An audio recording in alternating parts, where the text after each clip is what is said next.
સુરસા પ્રસંગ। હનુમાન રામ કાર્ય સિદ્ધિ માટે લંકા તરફ આકાશ માર્ગે જઈ રહ્યા છે ત્યારે તેને નજરે નિહાળનારા સૌ તેની કાર્યસિદ્ધિ ઈચ્છે છે। ત્યારે ગંધર્વો, દેવો, સિદ્ધો, મહર્ષિઓ પણ હનુમાનની સફળતા ઈચ્છે છે। સફળ જ થશે તે કેવી રીતે નક્કી કરી શકાય? જો કોઈ પરીક્ષણ કરવામાં આવે અને હનુમાન તેમાં આરપાર નીકળી જાય તો નિશ્ચિત થઈ શકાય। ગંધર્વાદી શુભચિંતકોએ વિઘ્ન ઊભું કરવાનો વિચાર કર્યો। તેઓ મહાન તેજસ્વી નાગમાતા સુરસા પાસે ગયા અને વિઘ્ન રૂપે વચ્ચે જવાની પ્રાર્થના કરી। તેઓ કહેવા લાગ્યા, હનુમાન સાગર પરથી પસાર થઈ રહ્યો ત્યારે પર્વત સમાન આકાશને સ્પર્શ કરતું ભયંકર દાઢી અને ભયાનક પીંગળી આંખોવાળું રૂપ ધારણ કરીને તું વિઘ્ન રૂપ બન।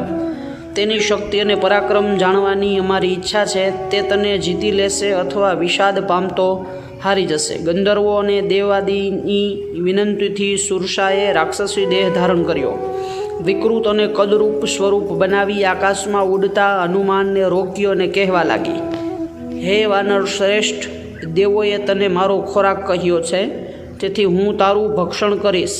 પ્રવિષેદમ મમાનનમ, આ મારા મુખમાં પ્રવેશ કર। ત્યારે હનુમાન કહેવા લાગ્યો કે દશરથ તનય રામ, લક્ષ્મણ અને જનકપુત્રી સીતા દંડકારણ્યમાં હતા ત્યારે કીર્તિમત્તા સીતાને પૂર્વના વેરના કારણે રાવણ ઉઠાવી ગયો। રામના આદેશથી સીતાની શોધ કરવા હું દૂત બનીને રામ કાર્યાર્થે લંકા તરફ જઈ રહ્યો છું। કાર્ય પૂરું થશે તારી પાસે આવીશ અને મુખમાં પ્રવેશ કરીશ। ત્યારે સુરસા કહેવા લાગી, નાતિ વર્તનમાં કશ્ચિદેશ વરોમમ, તું મને નહીં ઓળંગી શકે કારણ કે મને આવું વરદાન છે। ત્યારે હનુમાને તેને મુખ વિસ્તારવાનું કહીને પોતે 10 યોજન લંબાઈ પહોળાઈ વાળો શરીર ધારણ બની ગયો।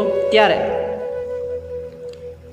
મોટું શરીર ધારણ કરી અને હનુમાન વિસ્તારથી શરીર વધારવા લાગ્યા। ત્યારે સુરસાએ 20 યોજન સુધી મુખ વિસ્તાર્યું। તેમ ક્રમશઃ 10-10 યોજન વિસ્તારતા જતાં હનુમાને 90 યોજન શરીર વિસ્તાર્યું। ત્યારે સુરસા 100 યોજનની લંબાઈ પહોળાઈવાળા મુખવાળી થતાં હનુમાને કુશાગ્ર બુદ્ધિનો ઉપયોગ કર્યો અને અંગૂઠા જેવડું નાનું સ્વરૂપ ધારણ કર્યું।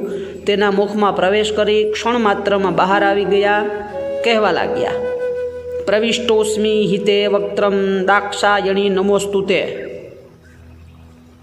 હે દક્ષપુત્રી, તારા મુખમાં હું પ્રવેશ કરી બહાર આવી ગયો છું, તને નમસ્કાર કરું છું। ત્યારે સુરસા અતિ પ્રસન્ન થઈ અને કહેવા લાગી, અર્થ સિદ્ધિએ હરિશ્રેષ્ઠ ગચ્છ સૌમ્ય યથા સુખમ, હે વાનરોત્તમ, અવશ્ય કાર્ય સિદ્ધિયાર્થે સ્વેચ્છાએ સુખપૂર્વક જા અને રામ સીતાનું મિલન કરાવ। હનુમાનનું આ બુદ્ધિપૂર્વકનું પરાક્રમ ને સાહસ જોઈને ગંધર્વો, દેવો, સિદ્ધો અને ઋષિઓ વાહ વાહ કહીને આનંદિત થતા પ્રોત્સાહિત કરવા લાગ્યા। તેઓની એક આકરી કસોટીમાંથી હનુમાન પાર ઉતરતા તેમની સફળતા નિશ્ચિત બની।